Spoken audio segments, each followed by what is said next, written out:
이 사무엘하 6장 6절 이하에는 우사가 여호와의 궤를 붙잡았다가 죽는 말씀이 있습니다. 우사는 자기는 옳다고 생각했지만 하나님에 대해서 잘 몰랐기 때문에 벌어진 일 같은데요. 오늘날 그리스도인이 우사와 같은 죄를 지을 수 있는 것에는 무엇이 있을까요? 혹시 그런 죄를 지어서 큰 징계를 받은 경우가 교회 가운데에서도 있었는지 궁금합니다. 이게 참 중요한 질문입니다. 여기 이제 우사가 여호와의 궤를 붙잡았다.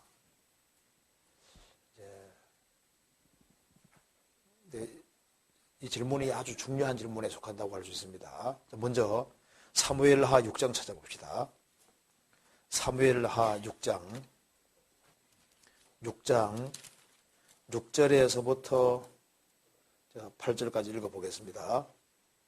저희가 나곤의 타작 마당에 이르러서는 소들이 뛰므로 우사가 손을 들어 하나님의 궤를 붙들었더니 여호와 하나님이 우사의 잘못함을 인하여 진노하사 저를 그곳에서 치시니 저가 거기 하나님의 궤 곁에서 죽으니라. 여호와께서 우사를 충돌하심으로 다윗이 분하여 그곳을 베레수사라 칭하니 그 이름이 오늘까지 이르니라. 다윗이 법궤를 다윗성으로 이제 드리려고 했습니다. 그때 우사와 아효가 이제 앞뒤에서 이렇게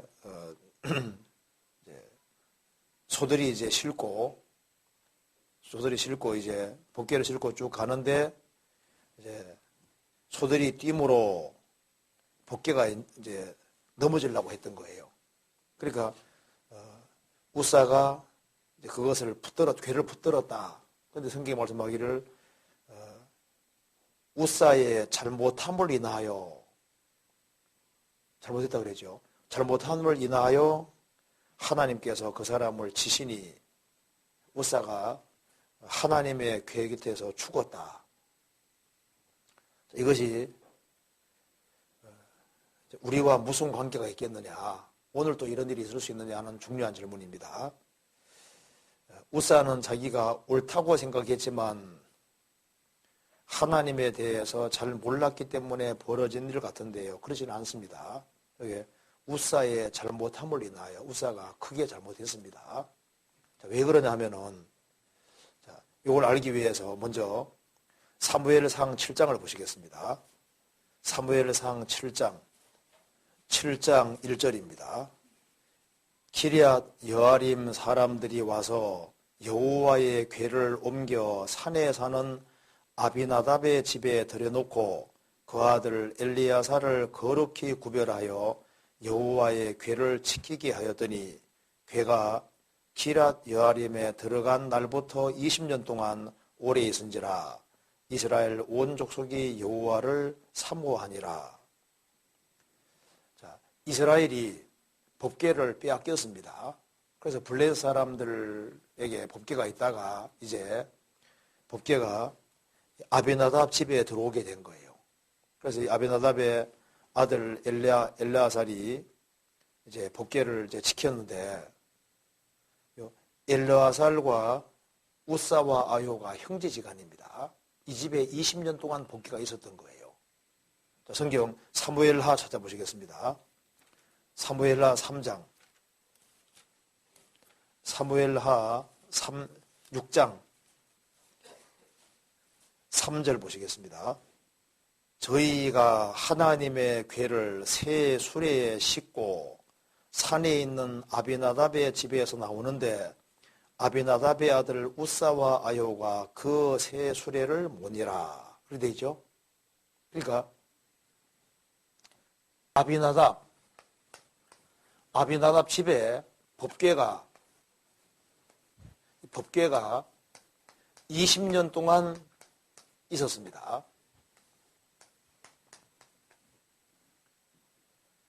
그러니까 이제 아비나답 집에 법궤가 20년 동안 있었는데 이스라엘 백성들은 누구든지 알고 있는 사실이 있는데요. 법궤를 만지면 어떻게 되는 겁니까? 죽는 거예요. 그렇죠? 법궤 만지면 죽는다는 사실을 이스라엘 백성들은 다 알고 있는 사실이기 때문에 어느 누구도 법궤에 접근을 안 하도록 되어 있는 겁니다. 그런데 보세요. 이 우사와 아요가 있는데 우사와 아요가 아비나답의 아들이니까 자기 집에 법궤가 있잖아요. 그렇죠? 그러면 아버지 아비나답도 이제 법궤 만지면 죽는다는 거 알고 있고 집안 식구들이 다 법궤 만지면 죽는다는 거 알고 있잖아요. 그러니까 만지면 죽는 것이 집안에 있는 거예요. 그렇죠? 그러니까 이제 무서운 게 집안에 들어와 있다 그 말입니다. 그래서 이걸 법궤를 잘 대하면은 복을 받는데 잘못하면 죽을 수 있는 거잖아요. 죽을 수 있는 게 집안에 들어와 있으니까 아버지 아비나답이 아주 경계를 계속해서 여기에 가까이 접근하지 말라고 계속했을 거 아니에요. 그죠? 그러니까 이제 법궤가 이렇게 있는데 가까이 가려고 생각 안 할 거 아니에요. 근데 이제 세월이 이제 1년 지나고 2년 지나고 3년 지나고 4년 지나고 세월이 계속 지나가니까 이제는 아무 일이 없으니까 어떻게 했을까요? 모르긴 몰라도 우사와 아요가 모르긴 몰라도 법궤에 가까이 가서 봤을 거 아니에요. 그죠? 그럴 가능성이 많이 있죠. 가서 보고 야 이렇게 생겼구나 저렇게 생겼구나. 근데 만지면 죽으니까 만지지는 않고 이제 가까이 하다 보니까 이제 세월이 이제 20년 흘러가니까 이것이 뭐로 보일까요? 이 법궤가 아주 무시무시한 아주 무서운 하나님 임재를 상징하는 무서운 것이었는데 세월이 흘러가면서 이것이 뭐로 바뀌어지냐 하면은 우사와 아요 머릿속에 이게 상자꽉이라는 생각으로 바뀌는 겁니다. 그냥 우리 집에 이제 상자 하나가 들어와 있는 거예요.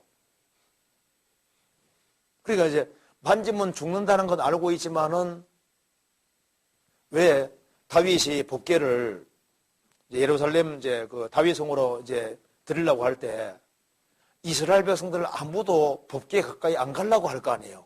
그렇죠? 만지면 죽는 것인데 가까이 가는 거면 안 가려고 하잖아요.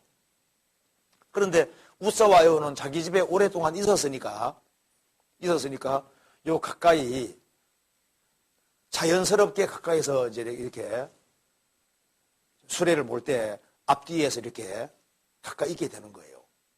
그리고 이제 잘 생각해 보세요. 법궤를 이제 쭉 다윗성으로 이제 들어올 때 소들이 탁 뛰니까 이제 법궤가 다 기울 거 아니에요. 그러면은 이스라엘 백성들이라면 어떻게 했을까요? 만지면 죽는 게 옆에 있으니까 탁 기울면 어떻게 될까요? 무조건 피하게 되는 거잖아요. 그죠? 피해야 되거든요. 피해야 되는데 우사는 이게 왜 넘어져 하고 만지잖아요. 왜 만졌을까요? 이게 세월 지나가면서 이게 하나의 상자각으로 바뀌어 있는 거예요. 그래서 이 상자가 왜 넘어져 이렇게 되는 겁니다. 그러니까 하나님께서 우사하고 충돌했다 그 말입니다. 충돌해서 그 자리에서 그냥 즉사하는 거예요. 그죠? 이것이 우리 신앙생활에 아주 중요한 요소가 되는 겁니다. 그래서 우사의 6, 7절에 우사의 잘못함을 인하여 하나님이 진노하셨다. 진노하사 저를 그곳에서 친히 저가 거기에 하나님의 궤 곁에서 죽으니라. 이것이 우리에게 교훈 주는 첫 번째 중요한 것이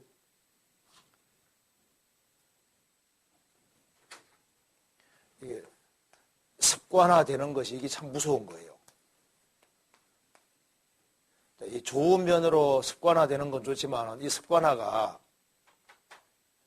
하나님을 경외하는 경외감이 세월 지나가면서 없어지는 겁니다. 그래서 이게 마치 뭐와 같냐 하면 잘 생각해 보세요. 이 교회 안에는 주님이 계시잖아요. 그죠? 그래서 교회에 처음 들어올 때는 어떤 마음으로 들어옵니까? 내가 딱 구원을 받고 보니까 하나님이 내 속에 역사하시잖아요. 그래서 하나님 역사하시기 때문에 구원받은 무리 가운데 주님이 같이 계시다는 걸 처음에 확실하게 인식을 하고 들어온다 그 말입니다. 그리고 구원받은 한 사람 한 사람이 전부 다 귀한 사람이 되잖아요. 주님 피로 구원했으니까. 그래서 그 사람이 부족한 모습이 보여도 구원받은 모든 사람은 너무나도 존귀한 사람으로 보이고 교회 주님이 머리로 계시니까 교회를 중요하고 귀하게 생각을 했는데 신앙생활을 1년 하고 2년 하고 3년 하고 4년도 가지고 하다 보면은 이제 우리 가운데 역사하시는 주님은 안 보이고 이제 구원받은 형제자매들의 장단점이 보이기 시작하고 그러면서 여기도 그냥 인간들이 모여있는 곳이네, 사람들이 모여있는 곳이네 하면서 그 가운데 역사하시는 주님은 안 보이게 되는 거예요. 그러면서 교회 안에서 이제 교회가 이제 만만하게 보이고 구원받은 식구들이 만만하게 보이고 그러니까 말도 막 툭툭 함부로 하고 그러면서 이제 점점 담대해지는 겁니다. 그러다가 이제 조금 이제 교만하게 되고 하면요, 이 가운데 주님 역사하는 것이 안 보이고 하면은 그냥 한바탕 내가 한바탕 휘젓고 싶을 수도 있다고 생각을 하고 그러다가 이제 우리 가운데 계신 주님하고 꽝 부딪히는 사람이 있는 거예요. 그럼 누가 이길까요? 자기가 깨지죠. 그래서 이 교회 안에서 우사와 같은 사람이 간혹 생기는 겁니다. 교회 안에서.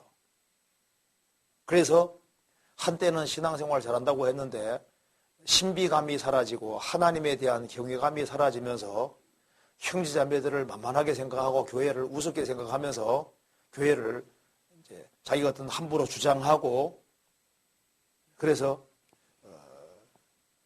주도권을 장악한다든가 이렇게 하려고 한바탕 하다가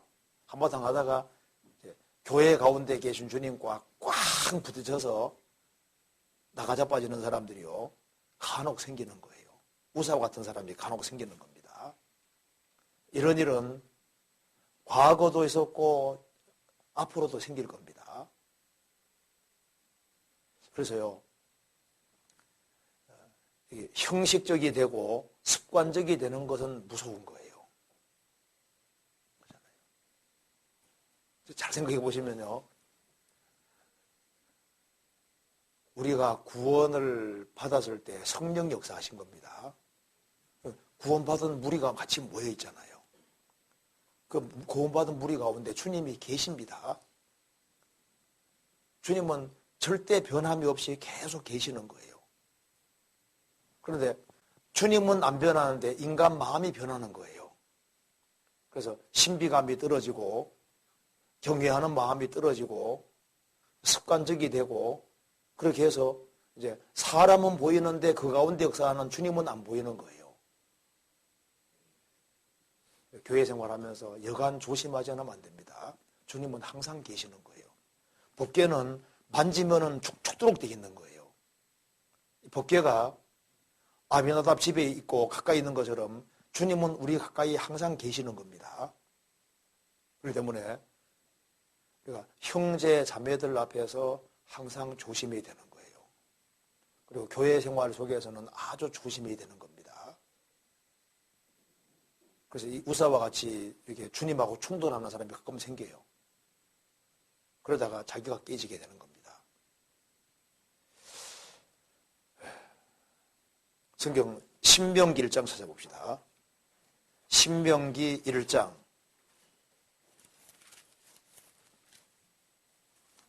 7절 6절에 보시겠습니다. 7장 1장 6절입니다.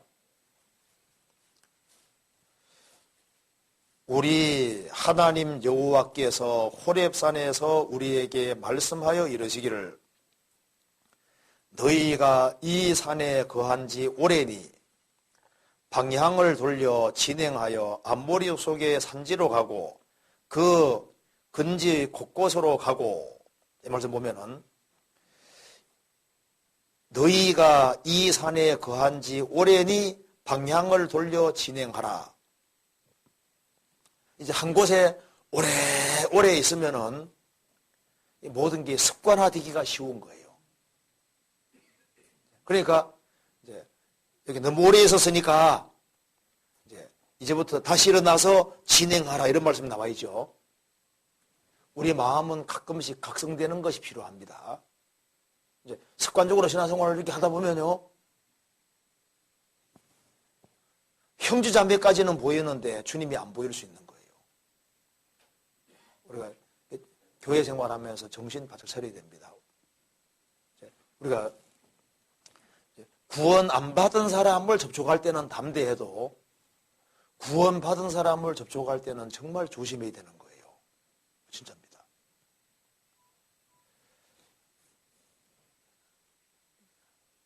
우리 구원받은 모든 사람이 그렇습니다. 전도 집회하는 것이 무서워요. 저 구원받은 사람 속에 설교하는 게 더 무서워요.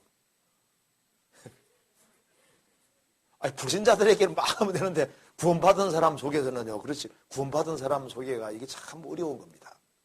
바울 사도가 말하기를 너희를 대면하면 겸비하고 떠나 있으면 담대한 나 바울은 그 말이잖아요. 구원받은 사람 속에는 주님이 같이 계시기 때문에 여간 마음을 낮추지 않으면 안 되는 거예요. 그래서 가장 조심해야 될 자리가 그리스도인들이 같이 모이는 자리입니다. 그거 아시는 게 필요해요. 교회의 머리는 주님입니다. 사람이 머리 아닙니다. 사람은 다 쓰임받는 부분에 불과한 거예요. 내가 없어도 교회는 되게 돼 있는 거예요. 그렇잖아요. 그래서 이 교회 안에서는 주님이 계시기 때문에 항상 조심을 하고 또 조심을 하고 그게 진짜 필요한 겁니다. 그러면 잘못하면 우사 같은 사람이 생길 수 있는 거예요. 그래서 내가 교회 생활하는 가운데 정말 성경에 대해서 경외감을 가지고 있을까? 이걸 그냥 습관적으로 보다 보면 그냥 책이라고 생각하거든요. 이게 책이 아니에요. 그냥 책이 아닙니다. 이게 하나님의 말씀이거든요. 그래서 우리가 성경을 대할 때 그냥 이 독서하는 책이냐 이게 아니다 그 말입니다. 성경을 접할 때 참 성경을 두려워하는 마음과 경외하는 마음 가지고 접근하는 것이 필요한 거예요. 이게 진짜 하나님 말씀이니까. 그리고 교회도 그냥 덜렁덜렁 나올 것이 아니라 교회에 나올 때도 아주 신중하고 교회를 정말 존중히 여기는 그런 마음, 그런 게 필요합니다. 그래서 우리가 하나님에 대해서 경외하는 마음 이런 것을 가지고 있어야 되는 거예요. 그래야만 주님과 안 부딪힐 수 있는 거예요. 그래서 그 사람 이제 조금 교만해지면요, 뭐 좀 안다 싶으면요, 이제 교회가 만만하게 보이면은 나중에 우사같이 돼서 이제 교회하고 충돌하면 자기가 이제 꺾이는 거예요. 그런 일이. 저도 거듭난 지 지금 30년이 지났기 때문에 그런 일을 간혹 봐왔습니다. 그래서 가끔 우사 같은 사람이 생긴다. 그걸 볼 수 있는 겁니다. 좀 이해되시죠? 경외감 잃지 말아야 된다는 걸 알 수 있는 겁니다.